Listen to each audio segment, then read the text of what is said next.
If you're tired of arguing with strangers on the internet, try talking with one of them in real life.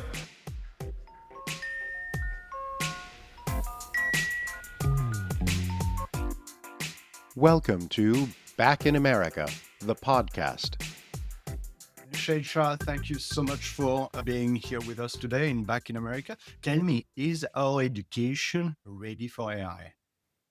It is in certain areas, Stan, where people are understanding that this is not a tool for us to use as part of education, but it is a educator and it is almost a co-student. So is education ready for AI if they use it as part of their education itself? Like the teachers have to be using AI to teach better at a hyper personalized level for languages, algorithms, etc. That's one area. Then there's the other area of, is the school ready to treat and teach students to use AI as a colleague, as a co-equal coder with them? And there the answer is no. So we don't quite know how to teach people to use AI as a companion. And so what you'll see is people using AI for minimal kinds of stuff. But in the real world, if we are hiring in a business world today, we don't hire one guy who knows 50 things. We hire 50 people who know 500 things. And then we have to coordinate their work. And so we use AI to do that coordination. But education currently, of course, is woefully behind because it doesn't know how to do that any better than the business world does. All right. And we're going to come back to that.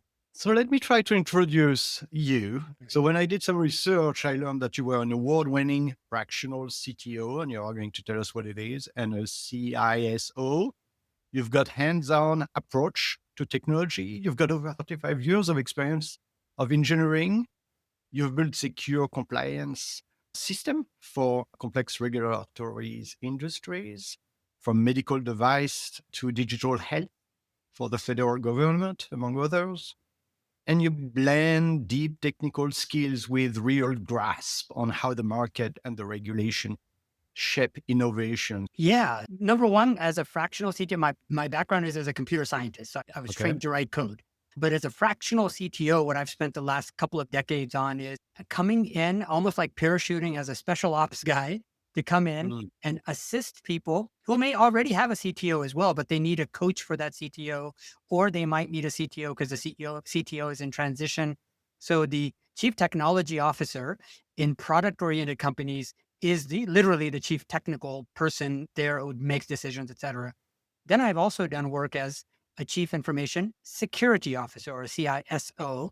That, of course, sounds exactly like what it is, which is that software needs to be secured, infrastructure needs to be secured. Now, I like to say that I'm hands-on because a lot of CTOs that are at my skill level or experience level, I'm at 35 plus years now since I got my degree and have been working on lots of different projects. A lot of those CTOs no longer code. The tools are coming out fast and furiously. And if we're going to instruct younger people, whether it's from an educational perspective or a training perspective at work, you have to know something about what you're training them on in order to do that training.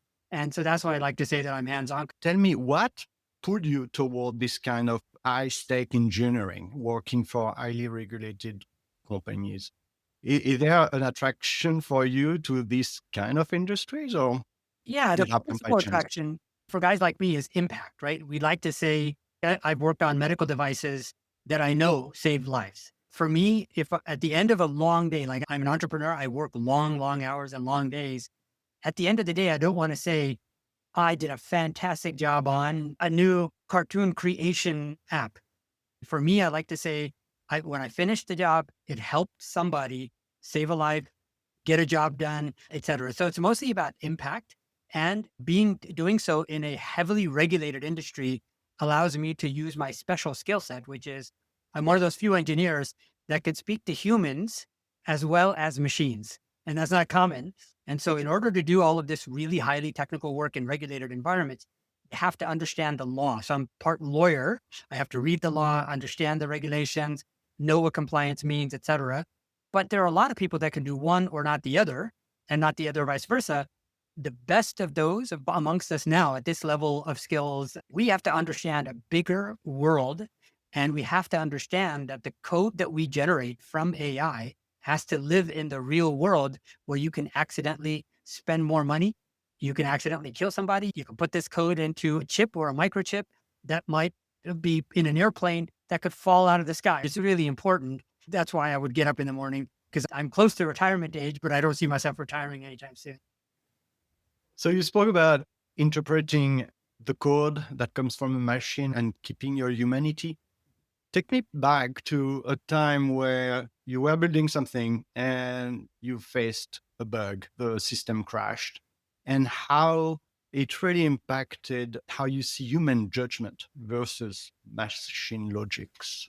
Yeah, that's such a great question, because it takes me back in the early 2000s, late 90s. I worked on a class 3, very large medical device in a blood bank. Blood banks are, obviously, you get one person gives blood. You could be the one receiving it because you got into a car accident and you're at the hospital and you need the blood. So it's a super critical thing that blood be taken properly, it'd be tracked properly, it'd be tested properly, et cetera. So I worked on a blood banking software, and there were multiple times over years where we saw bugs, but we didn't understand what would happen if we didn't fix it. A lot of times you're working in a business app, you got a bug and the wrong color shows up on the screen. When that bug occurs, somebody's not going to get their blood, or they might get the wrong blood type, right? You're supposed to get O negative, but you got AB positive. That's death, right? That's not a small thing that happens there. So having worked in these environments where I understand that the bug, when it could impact a life, that's where your humanity comes in, right? That's where you spend the extra 40 hours that weekend trying to get through and making sure that this code can get out the next Monday. And that's really where, because I've lived through that, like I've worked on probably a dozen or so medical devices, and I know the code that I wrote had bugs that probably accidentally harmed people. And that stays with you. I can actually remember 2 or 3 cases, I can't talk about them publicly, where yes, it did. And we know that people were harmed. Medical devices do harm all the time, just like planes do fall out of the sky when things go wrong. But that's when your humanity comes in, is you see that every decision that you make, if AI is going to generate the code for you and a human doesn't watch, the AI doesn't care whether it's being used to save a child's life or draw a cartoon figure. It's just generating code.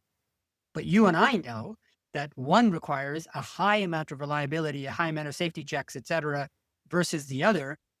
And that's where we have to come in and recognize that it doesn't matter how much AI comes in. If the target of the software that we are building is other human beings, you need us in the middle to verify that the AI doesn't harm the other human. So you talk about AI, and when did you realize that AI was not just another tool, but something that would change the way we learn, the way we work, the way we code? When was that? Yeah, some of us worked with AI very early on. So as we know, in late 2022 is when ChatGPT was released. But that version of ChatGPT was available in open communities a few years earlier. When we used to use that before ChatGPT came out, you had to wire a bunch of stuff. Like you had to write a lot of code, you had to write a lot of prompts and put those in and then wire it all up. And so that never gave us the impact that this could have. But when ChatGPT came out, that exact software with a direct interface, like a human to human, like you and I are talking right now, the very first time that I realized it was about probably the second or third month when ChatGPT was out. I'd already been using it for a little while. Like I signed up for it literally the weekend it came out. So I'd been using it for code and other things for a while, so I knew what it could do. But the one really cool thing that I ended up doing is, so I have family members that have chronic conditions like diabetes and cancer, et cetera. So when I started asking it, by giving a little bit of context for family members who needed medical advice, even with knowing the same thing, that's when the light bulb went off, is that I'm getting real information that a real doctor would give me that I can make actionable. That's how I know that it's now a colleague. That's not a tool that I use. Just like I have friends who are doctors, when I have, before ChatGPT, I have oncologist friends, I have cardiologist friends. Whenever I had a problem, I called my cardiology colleague. my oncology colleague and said, and they would help out. They would brainstorm, they would discuss and say, did you try this paper? Did you read that paper?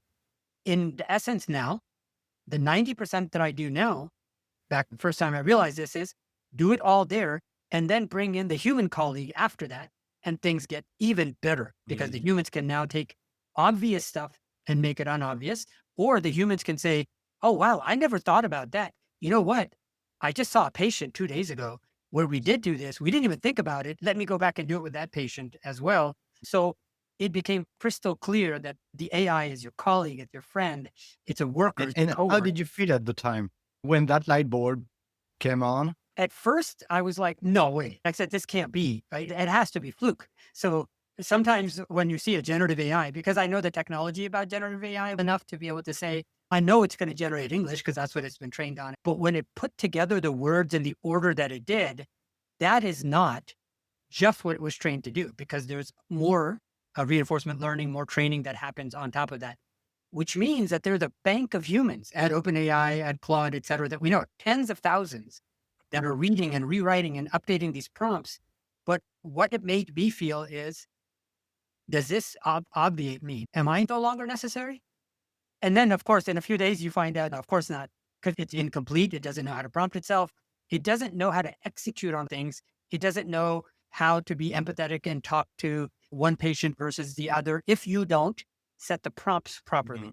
Right. So that's when I knew, oh, I'm not going anywhere. There's Okay. plenty of opportunity here. I want to come back to education. So we see today that a lot of companies are letting AI do the grunt work of debugging, boilerplate, all that kind of stuff. What does it mean for young, freshly out of school student looking for an entry job?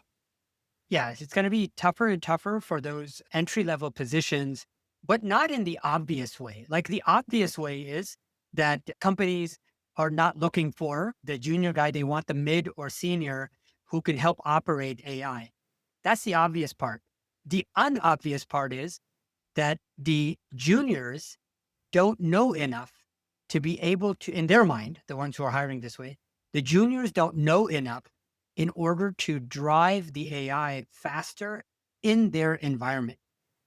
Said another way, if you're really good at what you do, the AI makes you 100 times better. But if you're bad at what you do, like, of course, all younger people are going to be bad at coding because they don't have enough expertise and you got to build that expertise. But if you're bad at coding, you're 100 times worse. It doesn't mean if you're bad at coding, you get good because you have AI. The first thing you have to realize as a young person is you don't know shit. Right? You don't know what you don't know. And so you pretend that you do know and you put that prompt in and then you get stuff out. Right? Code is going to come out the other end. You just don't know whether it's good or bad. That's why.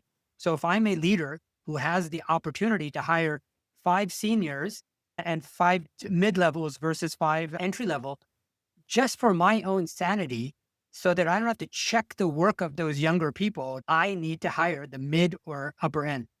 That's the normal case. Even without AI, that was the case. If I had a choice, I would go get a senior. I often did not have a choice. So I needed 10 people. I knew I could only get 2 seniors. I could get 3 mid-levels and 5 juniors. So I knew I needed 10 people. So this is what if you're being educated today and you're coming out of college, you need to recognize. In the old days, I might have needed 10, 5 juniors. I had to take you because I had no other choice. Now, if I have 2 seniors and 1 mid, I may not need the rest of them. Mentally speaking, I may decide that and say, I don't need the rest of them. It's not quite true, but that's what I'm going to think. And so what do? I just let my seniors continue and my mid-levels continue. Now, what I don't realize is if I don't build my juniors now, how are they going to become that mid when my senior leaves? The mid's going to go up to become a senior, but I've got this whole area which is going to be completely empty. If I'm an idiot as a senior executive, I will stop hiring junior people. Only if I'm an idiot. If I'm not an idiot, I have to get those juniors to be able to shadow the seniors and the mids, just like in the old days. And so this is what the education establishment, comp sci education, they have to be teaching the juniors and the fresh guys coming out of college to be so useful with AI that it would be silly not to use you in combination with the seniors and the mids. And senior executives senior people like me are making mistake right now. We're going to pay for it in 2 years or 5 years or 10 years, where we're not building that community of juniors to be able to become a mid, which then becomes a senior. Is it what you call the adapter? Someone who guide AI? So you Is it? could think of them as context engineers. Really, you don't really need to guide the AI per se. In general, what you're saying is correct.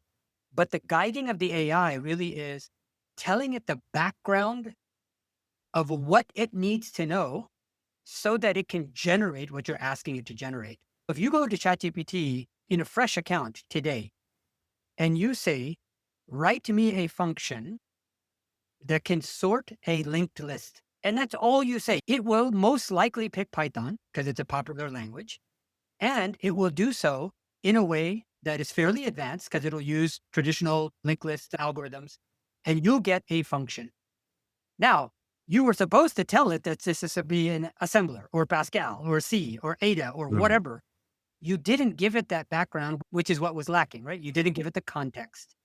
Now, in the modern era, I would rather get a junior guy who understands context engineering, and then I could give him or her the extended language specific things that I need, rather than a mid-level who has the skills but cannot prompt an AI. As an example, if you are a designer, HTML, CSS, etc., you're fresh out of college, you don't know all the advanced ways of doing that. But boy, do you know how to use Lovable. Lovable is it's a popular design tool, as we all know. Lovable, and you don't have super high level skills in HTML or CSS, you're still more valuable as a junior guy who knows Lovable that can take my words or my prompts, put it into the tool and get something out that I can then give down the stream to someone else, rather than a senior guy who's been writing HTML and CSS his or her life for years, but doesn't even know Lovable exists. Now you have to ask yourself, which one do you want? Do you want the junior guy who knows Lovable exists? Not only that, but they can drive Lovable better than everybody else. Or do you want the senior guy who doesn't know Lovable exists? I'm taking the junior one any day of the week and twice on Sunday for sure. And that brings me to a natural question about the skills, right? So being curious, being innovative is what we talked about, using those new tools. But what are the human skills? You talk about empathy earlier on, and I believe that properly trained AI can be extremely empathetic. So what are the skills you are looking for as a CTO when you look at those skills fresh on the market? Yeah, three main things. Thing one is, when you deal with AI, how much do you use AI to help you with AI? Now, this sounds very, very weird and very meta, but the best prompters in the world, like myself, when I work with AI, the very first questions I ask when I teach it context or need a task done is, what do you need from me in order to do your job?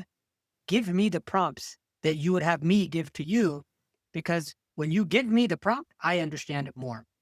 So if you've got, like, I have 35 years of programming experience, you could give me almost any problem. And with a little bit of books, obviously we're all old and we're going to have to go back to reference books and things like that, I would be able to write your function, write your code, etc.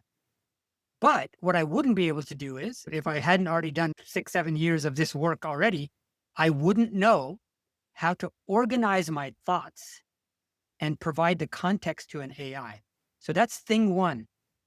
If you can understand and tell your hiring manager or the guy interviewing you and say, look, I don't know everything, but I know what Marissa Meyer said at Google a long time ago. It's not what you know, it's what you can find out.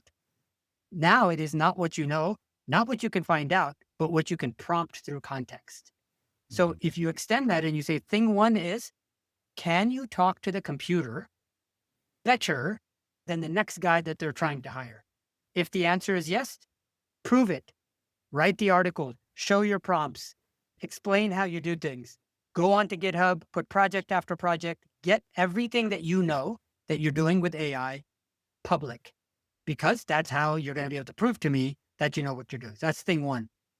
Thing two then is, do you have the basic skills? If I said, give me a circular linked list versus a unidirectional linked list, give me a directed graph versus an undirected graph. If you're going to say, oh, I know how to tell AI what to do, and you don't know the difference between a directed graph and an undirected graph, it doesn't really matter how well you communicate in English because you don't have that skill set. Kids coming out today, they not only have to have the basics, but they've got to be stronger in those basics than ever, because the AI is going to generate code in the way that you ask it to. So if you tell it to create type-safe code, it creates type-safe code. If you say, give me unsafe code, it gives you unsafe code. So you have to know what to ask for. And so the first problem is, can you communicate what you're communicating well to a machine, which is not the same as communicating to humans. It is different, and we know that. But two, if you say you know how to communicate to the machine, but you don't have the basic skills in computer science and understanding the algorithms versus, when to use one versus another, if you can't do that, you're not very useful. The first skill is not very useful in the second. But the third, I'm really good at what I do.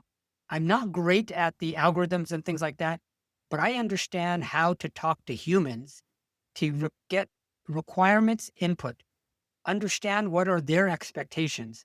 And I will use that to coordinate and work with a mid-level engineer to fill in with AI so that the two of us, a junior plus mid, where the mid knows more about the computer science part, but the junior knows how to talk to other humans. If you can fill that gap, then all three of those things, if you can give me two of those three, starting with the first one is a must, right? But the other two I'm willing to negotiate on, depending on how good you are with the tooling. Now, the world is hard for younger people. I know it's always hard for young people. Like when I was young, it wasn't like the world was easy, but at least I was only competing with other human beings, right? Today, kids are not only just competing with other human beings, they're competing with the AI colleagues and the mids and seniors who are 5, 10, 15, 25 times more productive than they were just 5 years ago. You said you had grandkids. As a parent of student, what would be your fears when it comes to AI and your hope? Yeah, my biggest fears are that people our age and those that are in the job market today, we don't understand the benefits of AI and how operating it as an additional colleague is more valuable than trying to replace the humans that we have. That's my biggest fear. And of course, it's understandable that this stuff is 2 or 3 years old. It's not like we've lived with it for decades. So the fear is when you think it can do too much, it is going to harm your environment. Like you won't build the human skills that are necessary to operate complex machinery, complex equipment, et cetera. If you say that, okay, I'm treating it as a colleague, that every new hire that I have deserves a proper twin of their AI, well-trained, designed to work with the person that comes in, that's okay. Now, my hope is that, so I have a couple of grad hours. One is 6, other is 2, turning 3 this in November. Now, the biggest hope that I have is their teachers can do what I do. When they come over, I often play with them with AI. So instead of playing a traditional Donkey Kong game or just on their Nintendo Switch or whatever, they do that. Of course, they watch TV and they play with that. But when they spend time with me, we are on AI. So each session might be, hey, let's invent a game together and let's play it together with AI. And when they're coloring, they're not coloring Disney characters. They're coloring pictures. Like I'll load up pictures, create coloring books, stories, etc., with their parents, with their grandparents, with their siblings, with their cousins. So the stuff that they do is still hyper creative, but it's personalized to them. So the 2-year-old stories that the AI works with me are great for a 2-year-old. The 6-year-old, the games that we play, it escalates the game because it knows the request and response. But if you see this, the power of this, so what I'm really excited about is, could teachers recognize within the next months, years, however long it takes, that each student in their class can have a personalized teacher that can operate at their speed, at their level, at whatever pace that they want to go to, and that the teacher in the classroom, whether it's for a 6-year-old or an 18-year-old, doesn't really matter, that the teacher in the classroom is a proctor or an organizer or an orchestrator of all the other teachers that every single student has in their environment. Now, I'm just imagining the level of intelligence that the students could have if each one of them had a bank of personalized teachers teaching them math, science, biology, etc., at their level, at the pace that they want to go to, instead of being bored out of their mind and going into different places in their head because they're just bored because they're really good at biology, but their biology teacher's too behind. They're really good at math, but they're too behind. Right? You see this, that part? So that got me really excited. So we are getting almost at the end of this interview, and we've got parents, we've got teachers listening to us today. If you have one thing you would like to leave parents and teacher with, what would it be? Yeah, just think about the AI as a personal third parent, for example. So parents, good parents, will spend time with their children, right? And they'll spend time doing homework, et cetera, et cetera. When you are busy as a parent, often you're not able to do the things that the kid needs attention on, but the AI knows where it needs attention, right? Because you can actually give it the prompts and say, my kid got this homework. I don't have time to do it with them. Could you help with it? It'll do it for it. Teachers, the one thing you can start doing is start to see which students could be the ones that are your voice to AI. And like in my case, when I spend time with my 6-year-old, as soon as she saw me chatting with the AI, she started giving it prompts. In her mind, it didn't even occur to her that this was an amazing piece of technology that she didn't have when she was born.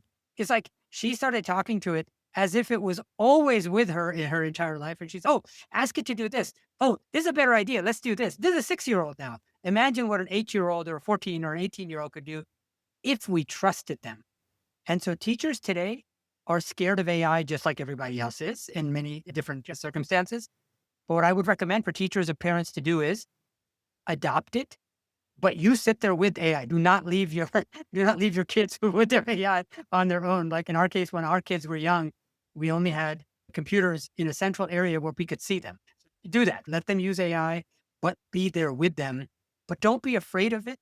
There are universities out there that are preventing kids from using AI to turn in their homework.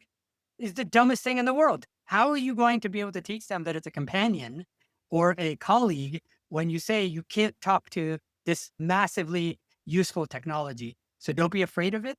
Work with your kids in class and outside whenever you can in an interactive way. So you can see, am I building their prompting skills or am I accidentally making them dumber? Because they're not going to look at anything on their own. They're not improving their prompting skills. They're not saying, I learned this in my environment. Let me put it in. Instead, they're just waiting for information to come out. That is a horrible situation that we have to try to prevent. Thank you so much. So this podcast is called Back in America. And in the podcast, we look at what makes America. We look at the culture, the identities, and the values. And if you are familiar with the podcast, I always end with one question, which is, what is America to you? To me, America is, so I've been here since I was 4 years old. So I started elementary school here. The number one thing America is to me is opportunity, opportunity, opportunity. In this era, so having seen lots of other countries, because I've been flying around for my entire life, what we see is that even today, lots of other countries have caught up in many other areas, but they haven't exactly caught up with the amount, just the sheer amount of opportunity available to do anything that you want to do. And now with AI, it's easier in one way because you could do whatever you wanted to do, but it's the tyranny of choice. You can literally now do whatever you want to do. And there's an old Scientific American paper, if you don't know what I'm talking about, but in 2004, there's a paper that came out called The Tyranny of Choice. How having choice, like we do in America, is wonderful at the surface level, but when you have a lot of choice, your life is actually much harder than when you don't have any choices at all. So read that paper, understand it's about opportunity, and start selecting your opportunities wisely. Shahid Shah, thank you so much for your time today. It was a pleasure to speak with you. Yeah, I had fun. Thanks. We'll do it again.